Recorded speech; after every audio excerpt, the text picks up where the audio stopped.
La valeur de 1 Bitcoin en septembre 2015 était de 175 €. Aujourd'hui, à l'heure où je fais cette vidéo, elle est de 1063 €. Enfin, 1062,96 à peu près. Ce qui fait 500% d'augmentation en un peu plus d'un an et ça continue de monter. Alors le Bitcoin, certains en ont entendu parler par leurs potes un peu geeks. Pour d'autres, c'est un mot totalement inconnu. Et il y en a d'autres qui pensent que c'est seulement pour aller acheter des armes et de la drogue sur le Darknet. Enfin bref, avec tout ce qui est en train de se passer avec le Bitcoin, je pense qu'il est temps d'en parler un petit peu.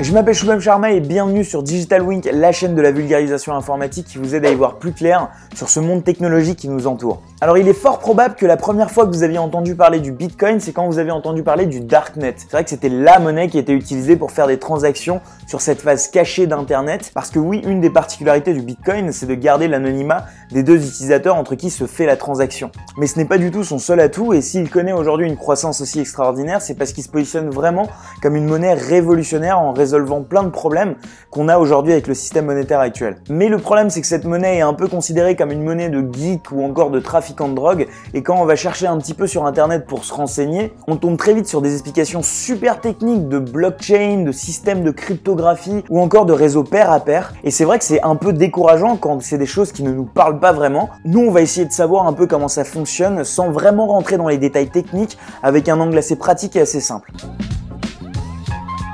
Alors le Bitcoin, c'est une monnaie qui va vous permettre d'acheter du coup des biens et des services comme n'importe quelle monnaie. Sauf qu'elle a la particularité d'être une monnaie numérique, décentralisée et sans intermédiaire. Alors c'est une monnaie uniquement numérique, ça veut dire qu'elle n'est pas disponible sous forme physique, contrairement à l'euro qui est lui disponible par exemple sous forme de billets et aussi sur votre compte bancaire sous format numérique. Décentralisée, ça veut dire qu'elle n'est pas gérée par une autorité centrale comme par exemple notre argent aujourd'hui. Parce que oui, on s'y est un peu habitué aujourd'hui, mais tous les virements et toutes les transactions qu'on fait avec notre argent sont validés par une autorité centrale. Donc dans le cas d'un virement entre deux personnes, quand la personne A envoie de l'argent à une personne B, il y a une vérification qui est du coup faite par la banque centrale, c'est-à-dire que c'est une autorité centrale qui gère cette transaction, qui valide cette transaction. Alors que le Bitcoin est lui lié à aucune banque, aucun gouvernement, aucune autorité centrale. Et en fait, c'est les utilisateurs du Bitcoin qui vont eux-mêmes gérer le réseau, eux-mêmes valider les transactions sur le réseau Bitcoin. Par ailleurs, c'est une monnaie qui n'a pas de frontières non plus, donc ça veut dire qu'il n'y a pas de taux de change qui vont s'appliquer quand on va changer de pays.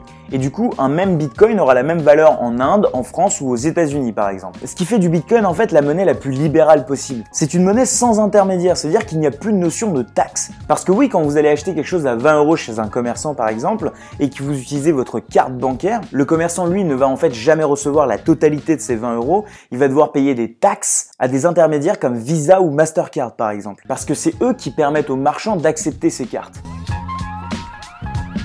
Alors moi ça j'en sais rien s'il faut investir ou non dans le Bitcoin maintenant, ça c'est à vous de décider. Moi tout ce que je sais c'est que le cours du Bitcoin est en fait influencé uniquement par l'offre et la demande. Et c'est vraiment le contexte politique mondial qui va aller influencer cette offre et demande. Je vous explique pourquoi. Le Bitcoin fonctionne vraiment comme de l'or en fait. C'est pour ça que je vous parlais d'or numérique. Comme l'or il y en a dans une quantité limitée. En effet il n'y a pas plus de 21 millions de Bitcoins qui vont pouvoir s'échanger. Il y a une quantité vraiment limitée de Bitcoin. Et comme l'or, quand les choses vont mal, quand il y a des crises, les gens commencent à stocker leur argent dans des valeurs refuges, dans des valeurs sûres comme l'or. Parce que les gens savent que c'est un refuge bien plus sûr que leur compte bancaire en cas de crise monétaire mondiale par exemple. Et du coup, comme je l'ai dit précédemment, c'est vraiment le contexte géopolitique qui va influencer l'offre et la demande du Bitcoin, donc le cours du Bitcoin. Il y a récemment eu par exemple la crise du cash en Inde où le premier ministre indien a tout d'un coup décidé de supprimer les billets de 500 et 1000 roupies qui a provoqué un gros bordel en Inde. Et du coup, tout le monde s'est un peu jeté sur le Bitcoin et ça a fait flamber le cours. Il y a aussi eu le Brexit avec l'Angleterre qui quitte l'Union européenne, l'élection américaine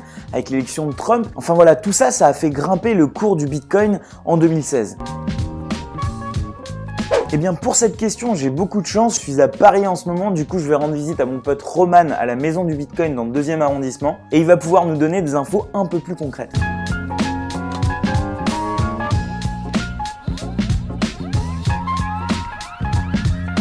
Salut à tous, moi c'est Roman, je suis directeur commercial de la Maison de Bitcoin. Alors la Maison du Bitcoin, qu'est-ce que c'est? C'est le premier espace en France et en Europe qui est totalement dédié au Bitcoin et plus largement aux crypto-monnaies.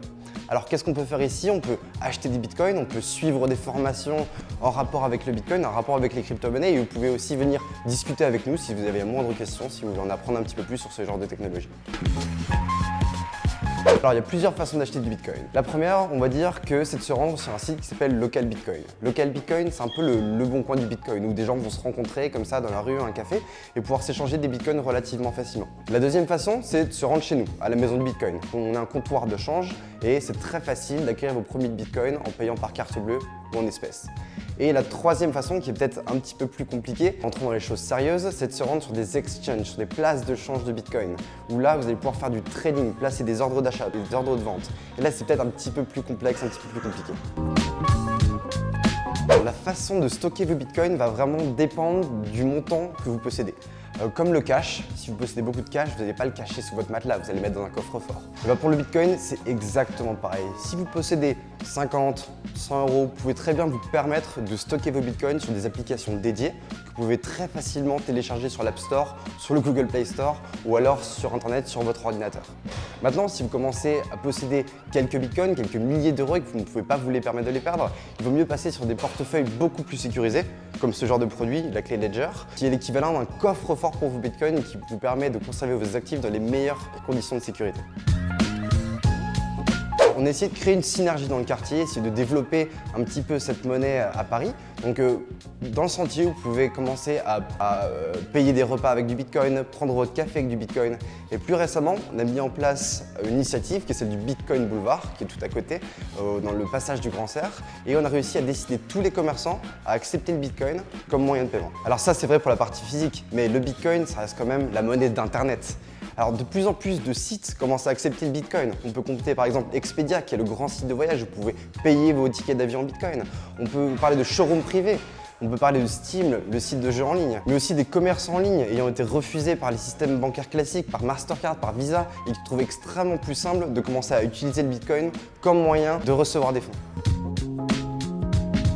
Eh bien, la question du jour, c'est quand est-ce que vous avez entendu parler du Bitcoin pour la première fois et dans quel contexte? Mettez-moi du coup la réponse en commentaire. Et si vous voulez une vidéo un peu plus technique sur la blockchain ou le réseau Bitcoin, dites-moi ça en commentaire. Je vais voir pour faire une prochaine vidéo un peu plus technique qui vulgarise vraiment le réseau Bitcoin. Entre-temps, j'espère que vous avez eu une autre vision du Bitcoin que seulement une monnaie pour les anarchistes ou les dealers de drogue. Ah oui, je voulais absolument vous remercier parce qu'on a dépassé les 1000 abonnés sur cette chaîne. Merci à ceux qui me suivent depuis le début. Et si je peux vous demander un seul service, c'est de partager cette vidéo. Si vous avez appris des choses, partagez-la sur votre mur Facebook, sur Twitter ou alors envoyez-la à un de vos potes qui est peut-être un peu dans le même délire que vous. Parce que voir qu'il y a de plus en plus de monde qui regarde mes vidéos, ça me fait vraiment plaisir et ça me motive vraiment beaucoup pour continuer à en faire. Et si vous êtes nouveau, je vous invite à vous abonner à cette chaîne et cliquer sur la petite cloche pour avoir des notifications quand je ferai de nouvelles vidéos. Quant à moi, je vous dis bonne nuit, bonne journée, bonne soirée. De toute façon, on est sur Internet et je vous donne rendez-vous la semaine prochaine pour une nouvelle vidéo.